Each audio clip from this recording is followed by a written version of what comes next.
Sahabat Salam, kali ini saya akan membahas tentang legal ground. Jadi doktrin yang saya ajarkan di El-Sadik tentang dasar hukum. Segala sesuatu harus ada dasar hukumnya, ada legal standing, ada legal groundnya gitu. Nah, ini saya cukup lama mengamati di publik gitu ya. Ada komentar-komentar tentang GPCC yang ingin supaya orang-orang yang melakukan orang-orang di gereja, dia ibadah-ibadah di gereja, terutama yang online gitu ya, bisa ya di online kan gitu. Jadi kalau offline tidak masalah, kan nggak ketahuan kan.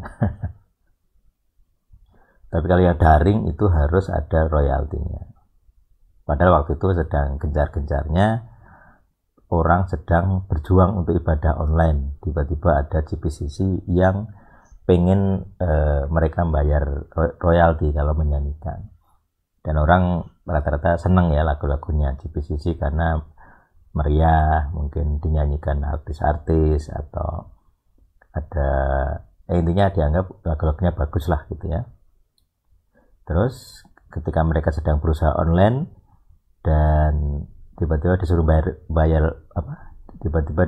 bayar royalti, mereka mulai meledak gitu ya, marahnya. Nah, ini saya mengamati ya cukup lama gitu, dan rata-rata komentar dari para pendeta gitu ya marah-marah gitu. Gereja lagu rohani kok jadikan komersil. Termasuk di sini ada satu diskusi di quora.com ya tentang apa tanggapanmu mengenai GPCC yang mengenakan royalti pada lagu ciptaan mereka jika dinyanyikan secara daring. Jadi ada yang penasaran dengan tanggapan netizen gitu ya. Dan ada banyak orang-orang komentar dari para pendeta, dan contoh di sini juga ada. Nanti di scroll ada banyak komentar. Ya, ini saya bicara dari sisi legal groundnya. Jadi memang ya entah kenapa para pendeta di Indonesia dan mungkin saya di dunia juga tidak tahu, itu tidak pernah mengajarkan legal ground kepada jemaat. Artinya dia sendiri juga tidak menghidupi legal ground ya, doktrin legal ground. Nah, di El-Sadik ini legal ground menjadi doktrin utama. Saya ajarkan sebagai doktrin utama, fundamental. Jadi begini. Jadi seharusnya orang Kristen itu kan orang yang diajarkan untuk menaati hukum. Kita tahu dari dosa pertama pun ada pelanggaran hukum. Tuhan bilang jangan makan buah dari pohon pengetahuan, Adam Hawa malah makan. Itu kan pelanggaran hukum. Jadi artinya sejak awal, sejak dosa induk itu ada yang disebut pelanggaran hukum. Makanya seharusnya Tuhan yang ada di Eden ini adalah Tuhan yang sangat menyukai hukum, sangat ketat dengan hukum. Bahkan ketika dia membuang Adam dan Hawa itu keluar dari Eden, taman itu dijaga, di gerbangnya dijaga oleh malaikat, mungkin serafim gitu ya, dengan pedang menyala-nyala. Jadi tidak mungkin mereka bisa masuk lagi ke taman itu. Karena nanti kalau sudah kondisi berdosa kemudian makan buah kehidupan ya ini teori ya, mungkin tidak akan bisa diselamatkan gitu ya, karena dosanya jadi kekal gitu, atau bahkan mati kekal gitu. Karena buah kehidupan itu membawa kehidupan, sedangkan mereka memiliki kematian di tubuhnya gitu, dikutuk di tubuhnya gitu. Jadi ketika mereka makan buah kehidupan, pohon kehidupan, ya mati malahan gitu ya. Makanya di Eden ditutup gitu akhirnya buat ini anak manusia gitu.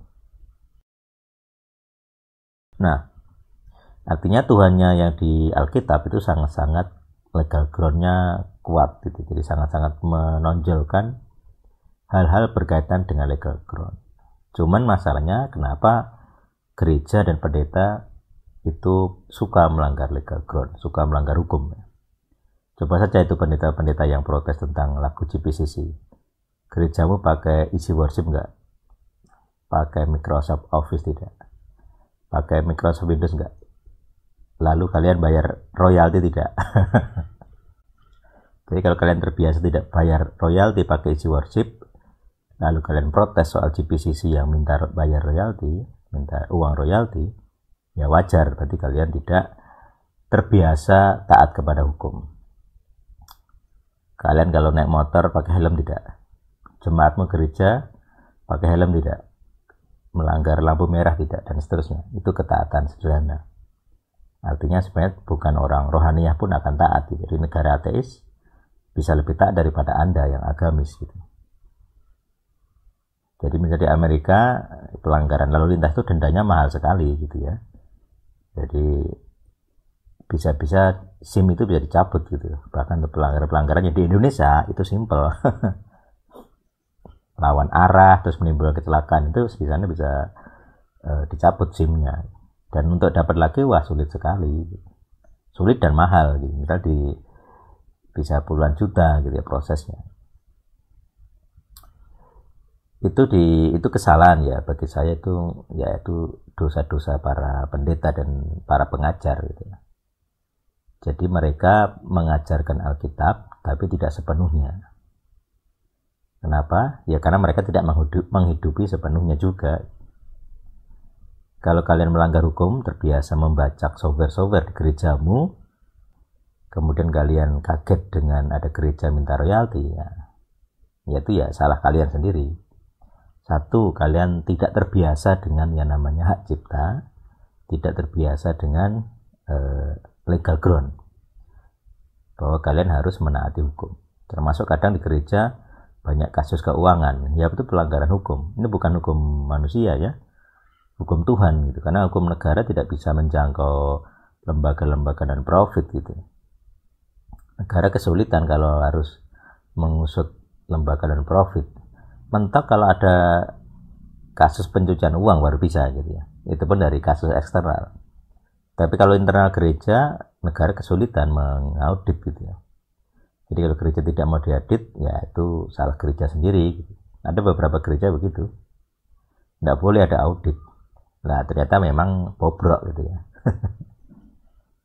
Artinya ada pelanggaran-pelanggaran hukum di dalam yang tidak mau diketahui jemaat gitu. Saya ada beberapa gereja yang begitu. Jadi jemaatnya minta audit publik, tidak mau.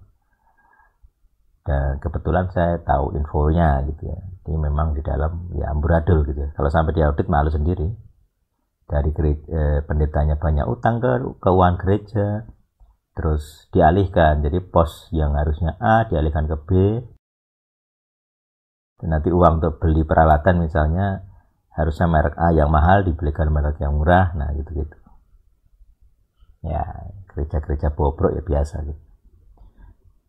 Oke, nah sekarang kita bicara legal ground, berarti kita bicara aturan-aturan gitu ya. Di negara sebagai negara itu ada yang namanya ini ya. Dulu presiden mengeluarkan aturan gitu ya tentang hak cipta para penulis lagu. Lalu sampai orang berapa namanya? Sampai orang mempertanyakan, lo cover lagu di YouTube bagaimana gitu. Jadi PP nomor 56 tahun 2021 tentang pengelolaan hak cipta. Jadi siapapun yang bikin lagu berhak mengatur penggunaan lagunya gitu, itu aturannya begitu. Nah, di sini ternyata ada penjelasan dari manajer advokasi koalisi seni gitu. Jadi di PP itu belum nyentuh aturan tentang platform digital itu. Jadi sekarang orang-orang yang cover lagu dan dapat jutaan view, jutaan penonton itu masih tidak tersentuh dengan undang-undang itu ya. Jadi yang diatur adalah kalau dia menyanyikan secara offline, itu saja. Jadi kalau nanti nanti bisnis-bisnis rakyat yang ini ya, lagu-lagu misalnya organ tunggal gitu-gitu, nanti kalau sampai ditegakkan aturan tentang PP ini, mereka bisa kena banyak gitu sebenarnya. Jadi kena denda mungkin ya kalau dia nyanyi, dan itu kan untuk komersial ya, untuk lagu apa namanya, hajatan atau tanggapan ya hajatan acara-acara komersil yang dia mendapat bayaran komersial. Jadi kalau dia menyanyikan lagu-lagu para artis dan tidak bayar itu bisa kena itu. Nah, itu nanti undang-undang itu nanti kalau diimplementasikan di lapangan dan sungguh-sungguh dilakukan, ditegakkan oleh aparat polisi misalnya, itu nanti rakyat kecil yang kena gitu ya. Berbiasa tidak peduli gitu ya. Dan orang ya memang ini kesulitannya. Jadi kalau hukum itu ditegakkan, banyak orang menderita. ini prinsip utama. Bahkan jika itu berkaitan dengan hal rohani. Jadi kalau aturan Tuhan ditegakkan, kalian para pendosa kena semua. Padahal banyak. Para pendeta pun pendosa. Jadi kalau hukum ke-8 jangan mencuri ditegakkan, terus para pendeta ini dihukum Tuhan, berapa banyak gereja dan pendeta yang kena hukuman? Kalian baca isi worship, PowerPoint, Microsoft Windows. Itu dari ibadah gitu ya. Dan nanti kalian nyanyi lagu rohani harus bayar royalti ya. Jadi miskin kalian. Ya itu. Tapi memang ini masalah pergumulan yang seharusnya para pendeta itu sebagai gembala gitu, mengajari ke jemaat bahwa itu haknya GPCC gitu ya. Jadi haknya GPCC untuk meminta royalti karena dia yang bikin lagu gitu ya. Dia yang bikin lagu, dia yang pionir lagunya, yang memiliki hak cipta, hak menciptakan. Nah, kalian sebagai pengguna ya harus tahu diri gitu ya, bahwa itu bukan milik kalian. Lagu itu bukan milik kalian. Nah, ini makanya negara memberi solusi. Kenapa? Karena sejak dulu di Indonesia memang banyak yang namanya pembajakan. Dulu ada beberapa artis yang protes ya.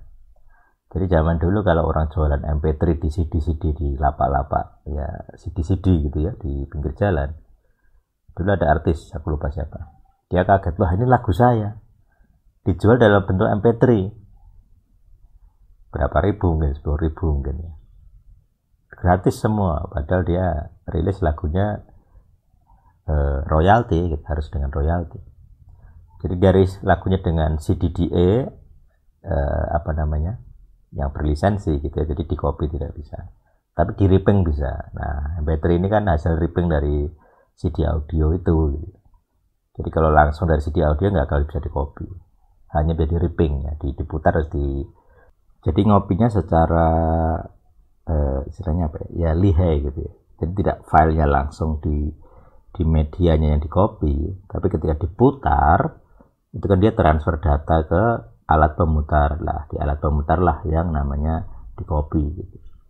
Makanya para artis dan konten kreator gitu, para pencipta atau pembuat konten itu di yang gede-gede gitu ya, studio-studio besar itu punya rencana tentang DRM, Digital Right Management.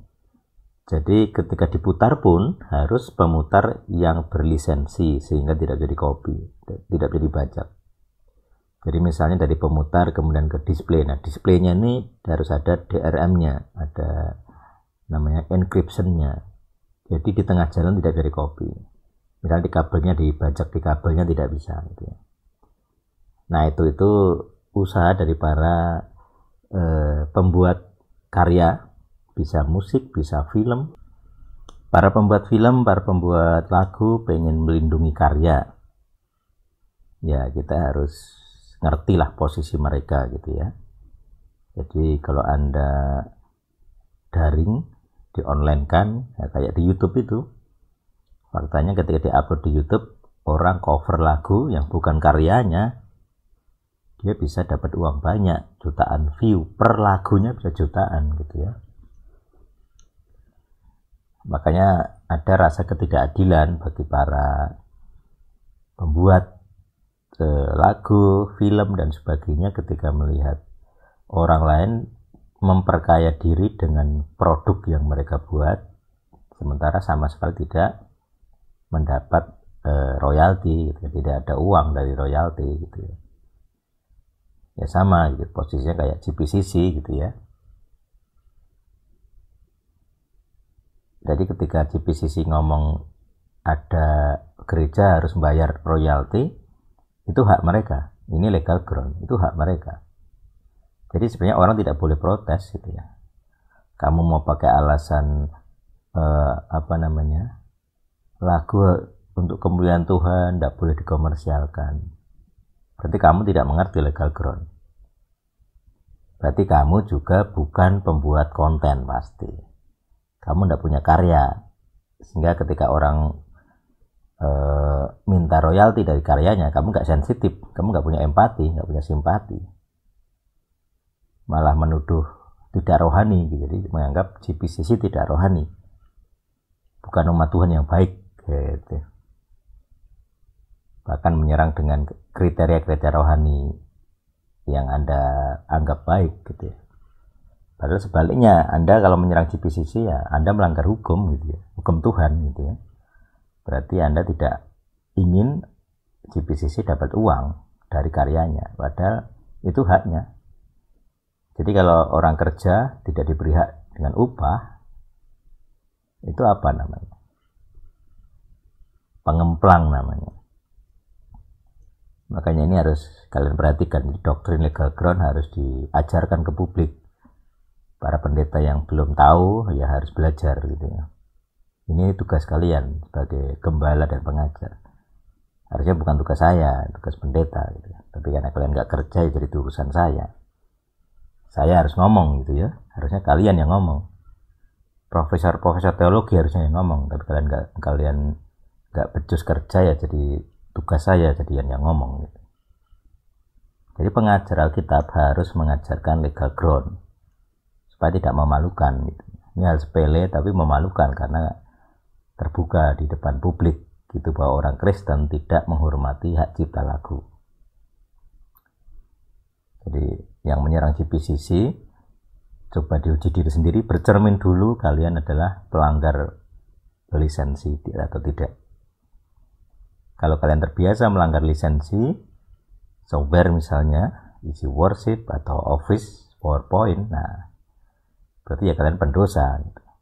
Pendeta-pendeta yang pendosa gitu. Jadi ini perlu diperhatikan. Saya akan juga buka ada beberapa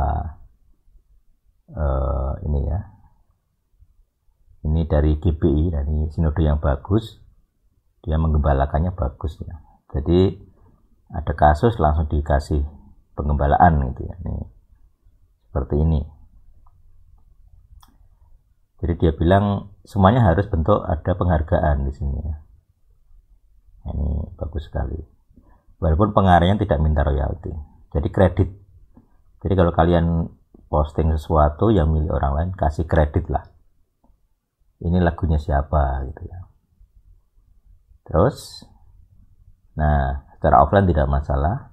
Nah yang jadi masalah ketika online gitu ya. Ya disuruh selektif memilih lagu rohani. Lagu-lagu dari lingkungan GBI bebas. Terus misalnya ada ibadah live.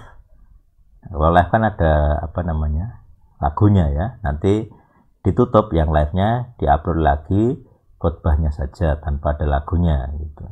Nah ini pengembalaan yang baik dari GBI. Saya nggak tahu loh sini ada lain sebagus ini atau tidak. Nah ini, jika Anda melakukan cover lagu rohani yang diciptakan orang lain dengan tujuan komersial mendapatkan uang dari YouTube lah, ini harus minta izin dulu kepada pengarang lagu. Nggak banyak pendeta yang ngomong harus gini. Pengembalanya bagus kalau GBI ini. Kita berharap ke depan ada asosiasi lembaga resmi Kristen non-profit yang mengatur soal hak cipta dan hal yang terkait. Sehingga puluhan ribu gereja lokal di ini tidak disibukkan dengan permintaan mengajukan izin ke sana ke sini ya. Harusnya El Sadik juga punya ya. Di roadmap-nya akan begitu. Nanti ada juga pelatihan lagu online, oke, pembuatan lagu ya. Oke, dari sinode ya. Terus ada satu lagi, saya ketemu ini pasca sarjana.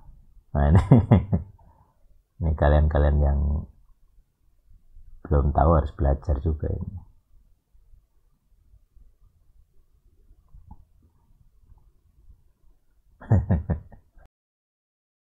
Perlindungan hak cipta di bidang lagu rohani dan hak terkait menurut Undang-Undang nomor 19 tahun 2002 ya. Jadi bukan undang-undang 2001. Ini undang-undang 2002. Ini tesis dari Universitas Indonesia pasca sarjana hukum. Diajukan oleh syarat gelar magister hukum. Jadi hak cipta di bidang laku rohani. Jadi sudah ada dari undang-undang tahun 2002 sudah ada gitu ya. Nah, ini juga ini pernyataan hasil karya sendiri. Ini kalau nanti ada yang baca tesisnya ini jadi maling namanya. Oke, ada enggak Kristen ya dia kepada Tuhan Yesus Kristus. Abstraknya ada kayak ini ya.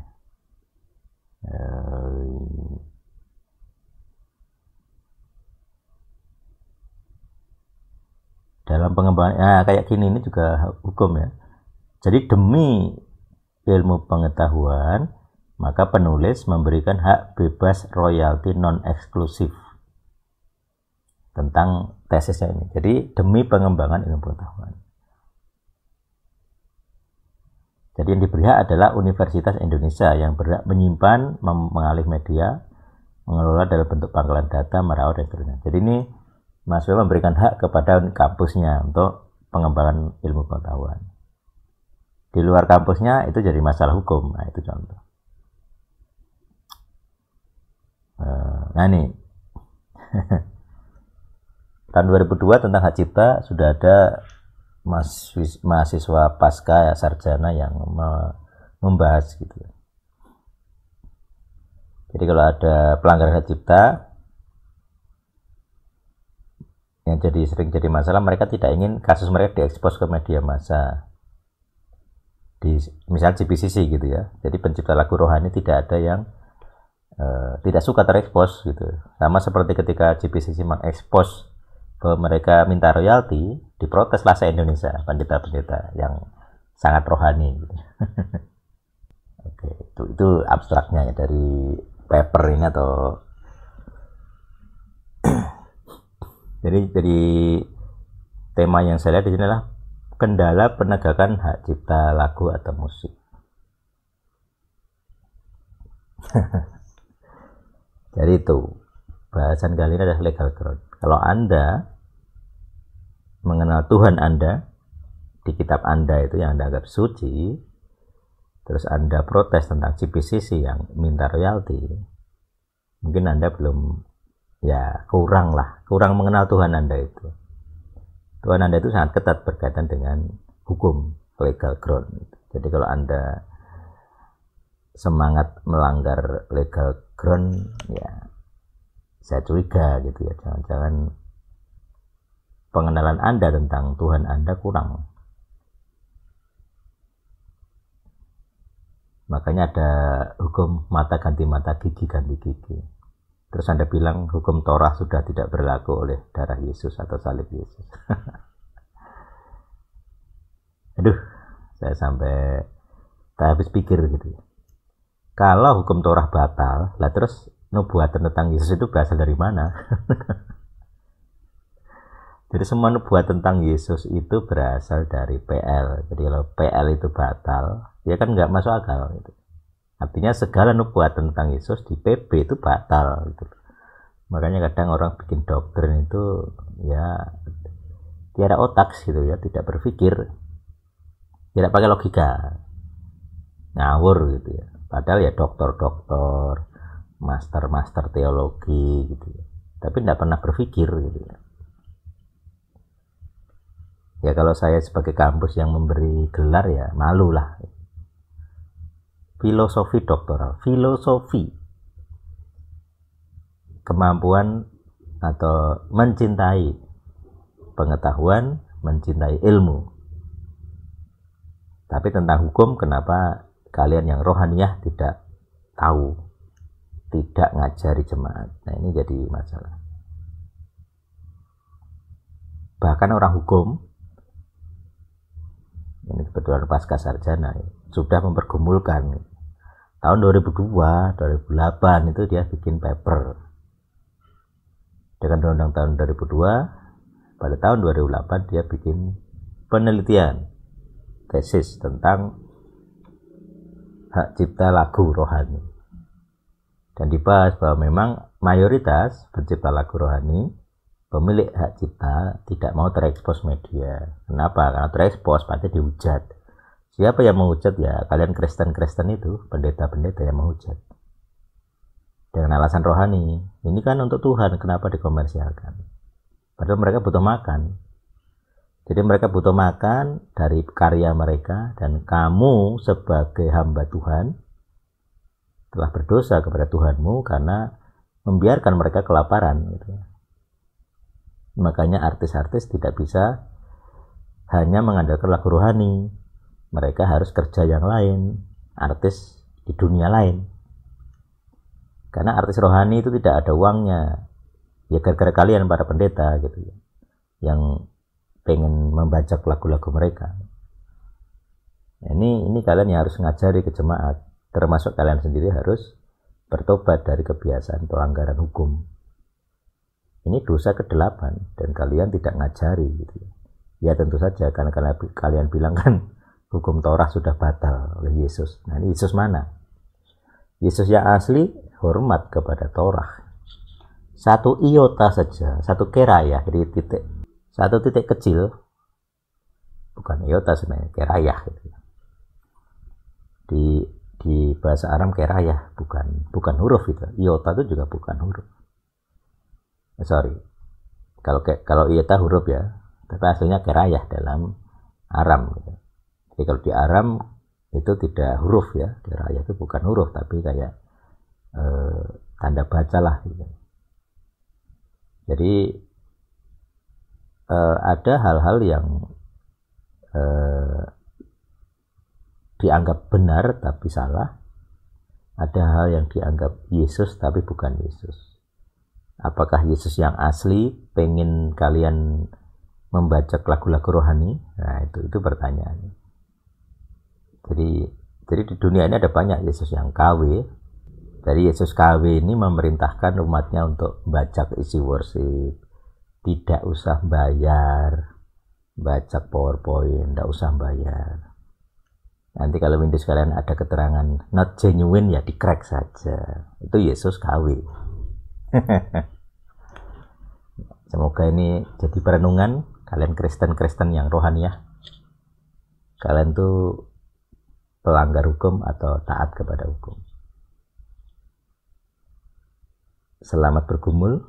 Semoga Anda bukan pelanggar legal ground. Tuhan yang hidup bersama kita. Amin.